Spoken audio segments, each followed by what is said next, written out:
네, 강프로입니다. 오늘 소폭 하락 마감이 됐습니다. 자, 근데 일단 걱정하실 필요 없고요. 에코프로 머티리얼즈가 강하게 올랐는데 상대적으로 봤을 때 에코프로 BM에 비해서 머티리얼즈가 더 쌉니다. 단순히 시가총액만 싸다고 해서 이게 싸다 이렇게 이야기를 드리는 게 아니라 에코프로 BM은 최상단에 있죠. 그리고 그 밑에 에코프로 머티리얼즈가 있고요. 그 밑에 에코프로가 있습니다. 자, 이건 수직 계열화에 대해서 제가 이야기를 드리는 거고, 수직 계열화가 뭐냐? 최상단에 있다는 건 고객하고 직접 맞닿아서 있는 게 에코프로 BM이라는 이야기고요. 그쵸? 여기가 에코프로 BM. 그쵸? 여기서 뭘 만드는? 양극재 만들죠. 양극재 밑에 뭐가 있어요? 전구체 만들어야 되죠. 이게 머티리얼즈. 그리고 원자재 필요하죠. 그게 에코프로. 이렇게 되어 있습니다. 근데 오늘 에코프로가 올라가긴 했지만 최근에 딱 봤을 때 에코프로가 좀 많이 빠졌습니다. 근데 그거는 가지고 있던 이 자회사들에 대한 이 분사가 있었잖아요. BM 빠져나왔고 머티리얼즈 빠져나왔고, 그쵸? 이런 식으로 빠져나오다 보니까 이런 부분에 대한 평가치가 조금 낮아진 점, 이런 부분이 작용된 거다. 근데 기본적으로 BM의 매출이 올라가고 실적이 좋아지는 환경이 지금 갖춰졌죠. 자, 44조 수주를 제가 계속 말씀드리는데 이거 단발성인 그 재료가 아닙니다. 기본적으로 에코프로 BM 있죠. 에코프로 BM의 올해 23년도에 양극재 생산량, 그쵸? 생산 캐파가 17만 톤이에요. 17만 톤. 근데 이게 27년까지 대략 71만 톤으로 증가를 합니다. 그쵸? 이건 오피셜한 내용입니다. 제 추측이 아니에요. 이미 이쪽으로 투입이 다 이루어졌고, 그쵸? 지금 증설 중에 있습니다. 그래서 71만 톤으로 늘어나는 건 기정사실화됐다. 자, 근데 지금 8조에서 9조, 그쵸? 8조에서 9조. 이게 무슨 얘기냐면 44조짜리 수주에 대한 부분을 연환산시켰을 때 8조에서 9조예요. 자, 그러면 이 8조에서 9조에 대한 물량을 다 소화를 해서 납품을 해야 되잖아요. 이걸 연환산시키잖아요. 그러면 15만 톤에서 많으면 17만 톤 정도까지 나옵니다. 대략 한 10% 정도 차이가 나는 게 이게 환율 때문에 그래요. 그냥 우리는 낮게 잡아서 15만 톤 정도로 봤을 때 증설은 어쩔 수가 없다. 근데 그쵸? 차는 계속 소비가 이루어지죠. 그쵸? 그 소비가 이루어질 때 이런 정도의 물량은 계속해서 필요한 거예요. 그쵸? 그러면 그만큼 머티리얼즈에 대한 역할이 커질 수밖에 없어요. 그래서 머티리얼즈가 제가 상대적인 저평가를 받았다고 이야기를 드리는 거고, 그 기준이 되는 건 에코프로 BM입니다. 에코프로 BM. 최상단에 있다. 최상단에서 고객들하고 맞닿아서 있기 때문에 에코프로 BM을 토대로 오늘 같은 경우에 어때요? 그쵸? 포스코 퓨처엠. 자, 포스코 퓨처엠 봐요. 오늘, 그쵸? 종가에선 조금 밀리기는 했는데 오늘, 그쵸? 6%대까지 강세 구간에 왔습니다. 그리고 리튬 가격에 대해서 걱정하시는 분들이 있을 것 같은데, 리튬 가격이 어떤 식으로 진행될 건지, 그리고 뭐 중국에서 뭐 탄산 리튬 가격이 뭐 상한가를 치고 난리가 났다, 뭐 이런 식으로 얘기를 하는데, 그 부분을 우리가 어떻게 해석을 해야 되는지, 그쵸? 제가 앞으로 이야기를 드릴 텐데, 그 말씀을 드리기 전에 제가 여기 강프로의 소통방에 대해서 이야기를 드리고 가겠습니다. 자, 여기 이 소통방은 무조건, 그쵸? 무조건입니다. 무조건 신고가 매매만 진행을 하고요. 이슈 중요합니다. 이슈 중요해요. 이슈만큼 중요한 거 없어요. 근데 이슈보다 더 빨리 가는 게 가격입니다. 가격이 움직이고 나서, 그쵸? 가격이 움직이고 나서 이슈가 붙고요. 그리고 그 이슈가 실적으로 연결됩니다. 그러면 주가가 쭉 올라가다 조정 구간이 있죠. 조정 없는 주식은 없으니까 조정 구간이 있었을 때 어떤 부분이 발생하는 거예요? 실적에 대한 확인 과정이고, 그때 우리는 눌림목 구간이라고 표현을 하는 거예요. 자, 그러면 우리가 여기서 생각해야 되는 건 딱 한 가지 내용밖에 없다는 겁니다. 신고가, 즉 가격이 가장 빠르다. 자, 에코프로 BM 같은 경우에도 어때요? 올라가고 나서, 그쵸? 올해만 그래요? 그쵸? 그 20년, 21년도도 마찬가지였다. 에코프로 BM은 20년과 21년도에도 상승을 했었고, 요 내용 보세요. 포스코 퓨처엠 같은 경우에도 상승, 그쵸? 신고가 달성하고 쭉 올라가서 42만 원까지 올라갔고, 더 올라가서 70만 원까지 추가적으로 상승이 나온 겁니다. 근데 그 시작점이 가격이 먼저 반영하는, 즉 신고가 구간부터 시작이 됐다는 거고, 그래서 여기 소통방에서 신고가에 대해서 배워라. 자, 제가 연말 이벤트로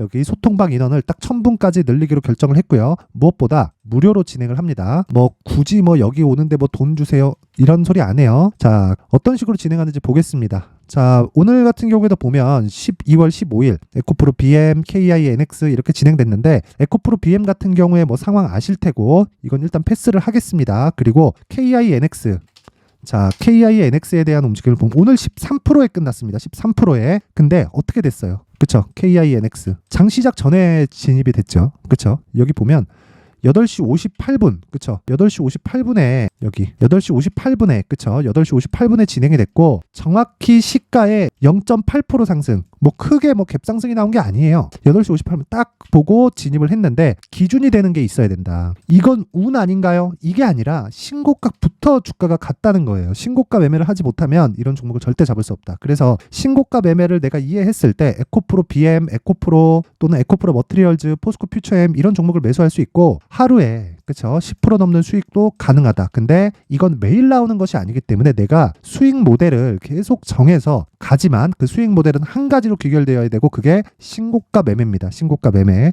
자, 그래서 이런 종목들 그쵸 어떻게 잡을 수 있는지 제가 이번에 이 공개를 하도록 할 텐데 연말 이벤트로 수익 모델 그리고 신고가 검색기를 함께 저 준비를 해놨습니다. 이 내용을 한번 보면 요 내용이에요. 신고가 검색기 그쵸 이런 식으로 진행이 되고 쭉 되어 있는데 여기서 제가 딱 필요한 거 그쵸 어떻게 등록을 해야 되고 어떤 식으로 사용해야 되는지 그쵸 여기 6페이지에 걸쳐서 아주 상세하게 준비를 해놨으니까 자 이번에 여기 그 앞서 말씀드렸던 여기 소통방 저 소통방에 딱 1000분까지만 제가 선착순으로 받을 테니까 구독과 좋아요 꼭 좀 부탁드리고 상단에 있는 전화번호로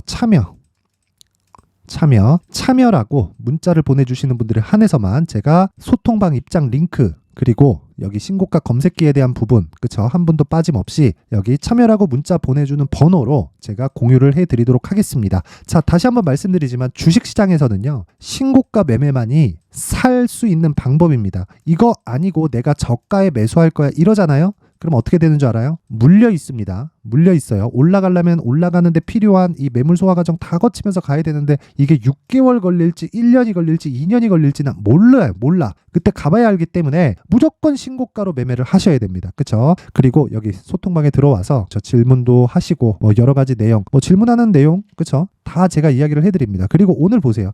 여기서도 보면 자, SFA 반도체 조정이 심한데 비중을 더 실어도 괜찮을까 싶네요. 반전을 할 것 같은데 이분은 제 이야기를 안 들은 거예요. 자, 제가 정확하게 오늘 보세요. SFA 반도체가 빠졌습니다. 오늘 7% 빠졌어요. 근데 내용 보세요. 제가 뭐라 그랬는지 12월 12일 그쵸? 여기 AI 반도체 이거 제가 그냥 12월 12일자 내용 딱 보여드리면 자 보세요. 정확하게 제가 이야기를 하죠. 여기 12월 12일 SFA 반도체 이날 화요일이에요. 화요일 25% 상승했는데 제가 따라간 게 아니라 신고가 딱 만들었다. 그쵸? 계속해서 말씀드리고 있다. SFA 반도체 추가 예정이다. 오늘 급등으로 시세 확인했다. 다음 주 매수 예정.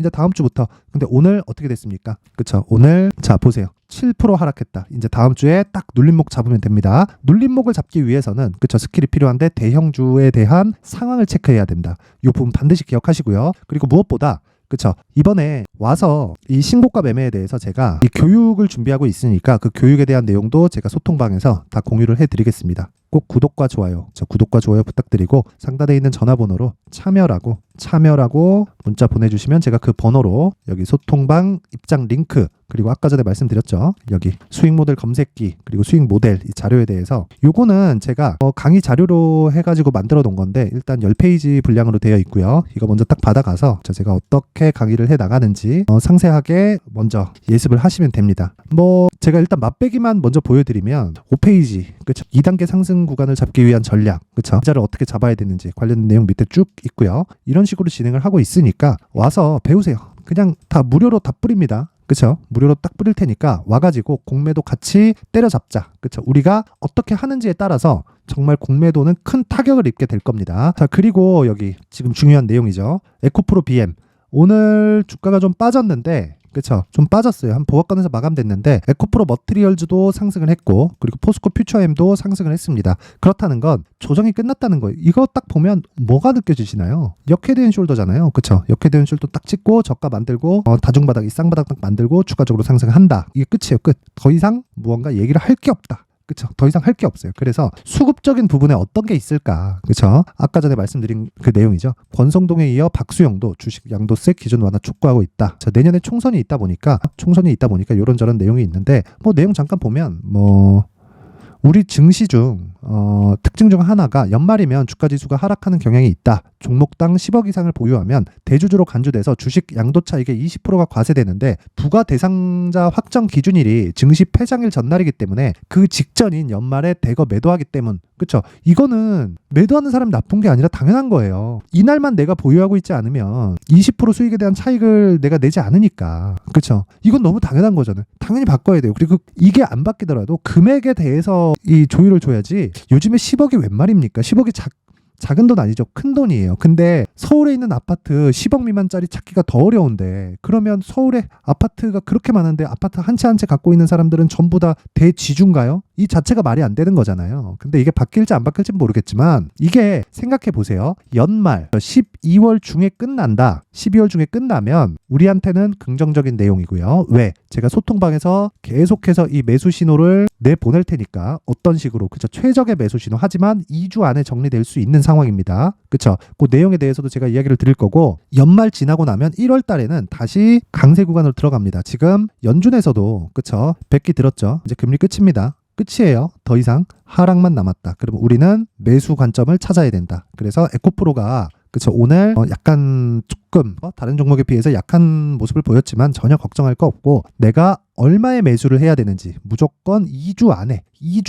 정말 2주 안에 정리가 돼야 됩니다. 그래서 2주 안에 정리를 될 수 있는 내용을 저 신고가 매매 기법을 포함해서 어떻게 매매를 해야 되는지 제가 에코프로 BM의 가격 그리고 단기 보유 전략을 준비를 해왔으니까 구독과 좋아요 꼭 좀 부탁드리고, 상단에 있는 전화번호로 숫자 3이라고 문자 보내주시면 제가 한 분도 빠짐없이 에코프로 BM의 가격 그리고 단기 보유 전략을 공유해 드리도록 하겠습니다. 저는 무조건 2주 안에 정리가 돼야 된다고 이야기를 드리고 있고요. 2주 안에 정리가 되는 가격대를 못 잡는다, 이건 안 돼요. 주식 투자에서 심리가 정말 중요합니다. 심리는 무조건 지켜야 됩니다. 자, 그래서 제가 이 내용 꼭 받아가서 가공하지 말고 똑같이 적용해서 매매하면 되고, 만약에 내가 이해가 안 된다 그러면 상단에 있는 전화번호로 참여라고 문자 보내주시면 됩니다. 자, 그리고 제가 신고가에 대해서 계속해서 강조를 드리는데, 이 신고가에 대해서 강조를 드리는 이유는 어떤 종목이든 신고가를 거쳐서 진행이 되기 때문입니다. 에코프로 BM, 에코프로 머티리얼즈, 포스코 퓨처엠 다 똑같아요. 다 똑같습니다. 애플, 테슬라, 엔비디아 다 똑같아요. 그래서 이런 부분에 대한 이해를 돕기 위해서 어떻게 매매를 해야 되는지를 제가 지금부터 준비를 해놨으니까 영상 끝까지 시청하시고요. 모든 분들이 성공 투자하셨으면 좋겠습니다. 네, 올 한 해를 뒤돌아보니까 구간별로 큰 수익이 나왔었던 종목들이 꽤 많이 보입니다. 1월 달에는 AI 관련주들이 있었고요. 그리고 2월 달부터는 2차 전지가 계속해서 강세를 보였죠. 자, 그리고 나서 3월 달이 되니까 AI 반도체 관련주들이 신고가를 만들면서 5월 달부터 시세를 큰 폭으로 냈죠. 저가부터 따진다면 한미 반도체와 같은 종목들도 올 한 해 6배 정도의 시세가 나왔습니다. 혹시라도 올해 수익을 보지 못하신 분들이 있다면요, 어떻게 시세가 움직이는지 반드시 익혀 놓으셔야 되고요. 만약에 그런 부분이 아직 준비가 되어 있지 않다면 어중간한 종목들 사고팔고 하지 마시고요. 딱 한 종목에 비중을 제대로 넣어서 확실하게 수익을 보는 방법이 필요합니다. 자, 그래서 제가 23년 12월 달 강프로의 대시세 종목을 준비를 해왔고요. 이 종목은 대기업을 상대로 안정적인 매출 구조를 갖추고 있는 데다가 이 규모가 40%를 넘나들고요. 호황기 때는 50%를 넘나드는 역대급인 이익 구조를 갖추고 있어서 대체 불가능한 기업이라고 보셔야 됩니다. 자, 지금 현재 주요 거래처는요, 삼성전자, 인텔, 하이닉스, TSMC, 엔비디아까지 모든 반도체 업체를 고객사로 확보하고 있는 상황이고요. 이 재무제표 상황을 보면요, 이익률 자체가 넘사벽인 걸 알 수 있습니다. 넘을 수 없다는 거겠죠. 첫 번째 급등 포인트를 보면요, 앞서서 보여드렸었던 실적은요, 23년도 개화 시기에 접어들었었던 AI 반도체 실적이 포함되지 않은 실적입니다. 자, 그런데 올 한 해 개화 시기에 접어들었었던 새로운 반도체 실적치가 더해지면요, 질적인 성장보다 양적인 증가가 함께 이루어지게 되고요. 그런 부분을 한미 반도체가 이미 시세로 보여줬죠. 저가부터 6배 강세를 보인 상황이 있습니다. 강프로의 무료 소통방이죠. 어떻게 매매를 했느냐? 5월 25일 날, 그쵸? ISC를 49,800원에 매수를 했고요. 자, 그리고 나서 2달도 되지 않아서 한 100% 정도의 수익을 만들어냈습니다. 자, 근데 6월 2일 날 내용 한번 확인해 보시면, 자, 한미반도체 26,000원까지 올려서 잡겠다는 내용이 있죠. ISC와 함께 새로운 반도체 관련 종목입니다. 이때 당시 가격이 25,650원이었는데 그냥 올려서 잡으라는 거겠죠. 지금 현재 한미반도체 가격이 62,000원인 걸 본다면요, 항상 주가는요, 신고가 이후에 공략하는 것이 좋고, 그랬을 때 단기간에 100% 수익이 가능한 구조를 만들 수 있습니다. ISC도 그렇고 한미반도체도 마찬가지예요. 당연히 에코프로도 마찬가지입니다. 두 번째 급등 포인트를 보면요. 자, 개인용 PC를 비롯해서 서버, 클라우드, 그리고 우리가 사용하는 스마트폰까지 기본적인 PC 구조와 동일하고요. 새로운 반도체의 구조도 동일한 구조를 갖추고 있습니다. 자, 근데 한미 반도체의 상승 이유도요. 이러한 구조가 동일하게 진행되기 때문이고 이 구조는 절대로 바뀔 수가 없습니다. 11월 달에 새로운 뉴스가 나왔습니다. 자, 온 디바이스까지 더해지면 비메모리의 사용처는 계속해서 증가할 것은 너무 당연한 이야기고요. 그런 부분을 감안했을 때 이 기업은요. 질적인 부분에 대한 성장이 아니라 양적인 증가까지 이룰 수 있는 상황이 된 겁니다. 한미반도체의 시세를 보면 아직은 굉장히 저렴한 상태를 유지하고 있고요. 세 번째 상황을 보면요. 엔비디아의 실적인데요. 이건 올해 초 대비해서 4배 정도의 상승폭이 나왔고요. 그 주가도 그 정도가 당연히 올랐죠. 주식 투자를 할 때는 예상하는 게 아니라 확정치를 보고 매매를 해서 수익을 낼 수 있어야 됩니다. 앞서서 제가 보여드렸었던 내용인 ISC도 그렇고요. 한미반도체도 그렇고 확정된 내용이 있었죠. AI에 대한 개화 시기에 맞춰서 삼성전자와 SK 하이닉스가 강세를 보이는 구간이 있었고요. 엔비디아가 강세를 보였습니다. 자, 삼성전자도 그렇고 하이닉스도 그렇고 엔비디아도 마찬가지고요. 생각해 보시면 세력들이 어찌할 수 없는 정도의 사이즈를 가지고 있는 그런 종목들이죠. 그렇기 때문에 제가 계속해서 이야기를 드리는 겁니다. 확인하는 데는 확정치가 필요하다고요. 엔비디아 실적만큼 확실한 재료가 있을까요? 엔비디아의 실적의 증가세는요. 앞으로 다가올 AI 반도체의 수요 증가가 있을 수밖에 없다는 거고, 그리고 그에 맞춰서 단가는 폭증하고 있는 상황인 게 엔비디아의 실적을 보면 알 수 있고요. 그리고 삼성전자와 SK 하이닉스로 연결이 되고요. 그래서 한미반도체가 올라온 그런 상황입니다. 한미반도체만큼 추가적으로 상승할 수 있는 종목이 있다는 게 하이닉스를 포함해서 삼성전자의 시세 그리고 엔비디아의 실적을 보면 알 수 있고요. 그래서 준비한 4분기 대시세 종목, 내년 초까지 강세를 보일 수 있는 종목을 준비를 해왔습니다. 어렵게 생각하지 마시고요. 기본적으로 신고가 구간에 있는 종목이기 때문에 하락에 대한 저항성은 충분히 갖춰져 있는 종목이고 이미 시세가 시작이 됐습니다. 자, 무엇보다 중요한 건 얼마에 사는 걸 텐데 제가 그런 부분까지 상세하게 준비를 해놨으니까 영상 상단에 있는 전화번호로 대시세라고 문자를 보내주시는 분들에 한해서만 무료로 공개를 하도록 하겠습니다. 매매하는 과정에서 수익이 잘 안 난다 하시는 분들은 이 종목 딱 받아가서 큰 수익 내셨으면 좋겠습니다.